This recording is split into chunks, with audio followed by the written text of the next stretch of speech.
Introduction. क्या आप बड़े सपने देखते हैं? आमतौर पर जिन लोगों के सपने बड़े होते हैं वो बहुत बिजी रहते हैं। उनके पास रोज करने वाली टास्क की एक लंबी लिस्ट होती है।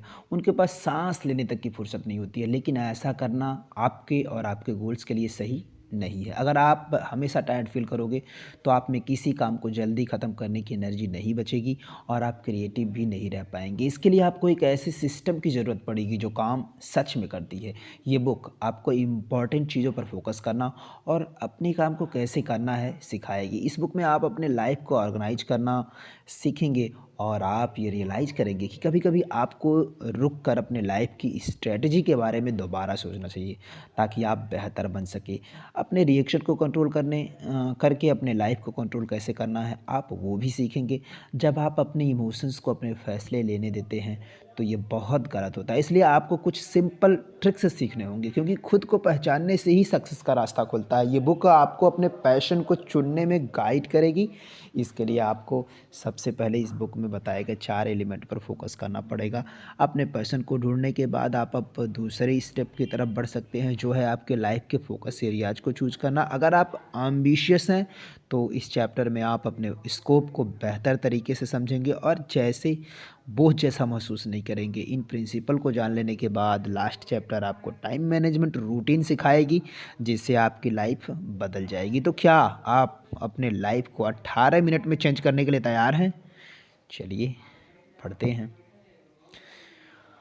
हाँ, हम सब अपनी गलतियों को मानने से डरते हैं। कुछ लोग जब किसी प्रोजेक्ट को शुरू करते हैं तो फुल स्पीड में काम करते हैं। वो सोचते हैं कि ऐसा करने से उनको सक्सेस जल्दी मिल सकती है। लेकिन कभी-कभी रुक कर साँस लेकर और फिर अपने स्ट्रेटजी के बारे में दोबारा सोचना चाहिए।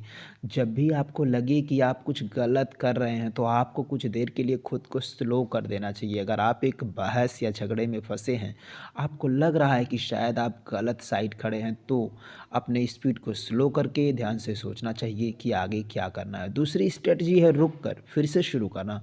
चलिए मानते हैं कि आप अपना एक बिजनेस शुरू करना चाहते हैं और आपको लगता है कि आप गलत डायरेक्शन में जा रहे हैं या फिर आपका आइडिया सक्सेसफुल नहीं हो सकता है। इसके लिए आप अपने फेल होते बिजनेस में ज़्यादा टाइम और पैसे लगाएं। आपको ऐसे सिचुएशन में रुक कर सब कुछ फिर से शुरू करना चाहिए। आइए डॉक्टर एलन रोसेनफील्ड का एग्जांपल लेते हैं। वो Columbia school of public health के डीन थे और उन्होंने हमेशा दूसरों की मदद में अपनी ज़्यादातर जीवन बिताया, खासकर एचआईवी लोगों की मदद में।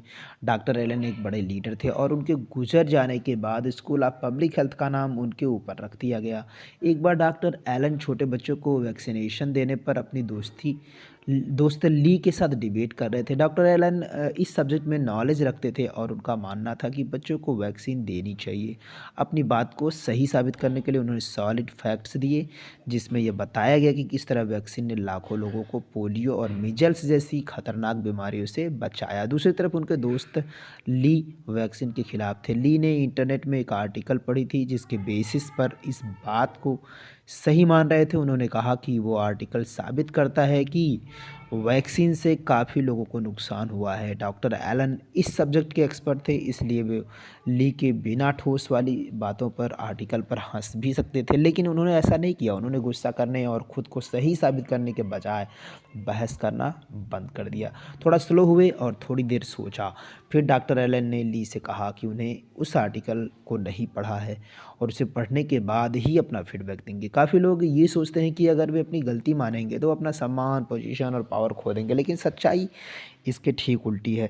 पूरी दुनिया के सामने अपनी गलती को मानना एक स्ट्रांग और मजबूत शख्स की निशानी है। इसलिए अगर आपकी कोई बात या फिर कोई काम नहीं बन रहा है तो उसे ख़त्म करके कुछ और नया शुरू करने में कोई गलत बात नहीं है। अपने जिद में अपने फ्यूचर के मौक़ों को मत खोइए। ऐसी सोच जो आपको रोक रहे हैं उसे छोड़ दीजिए। यही सक्सेस पाने का और आगे बढ़ने का रास्ता है।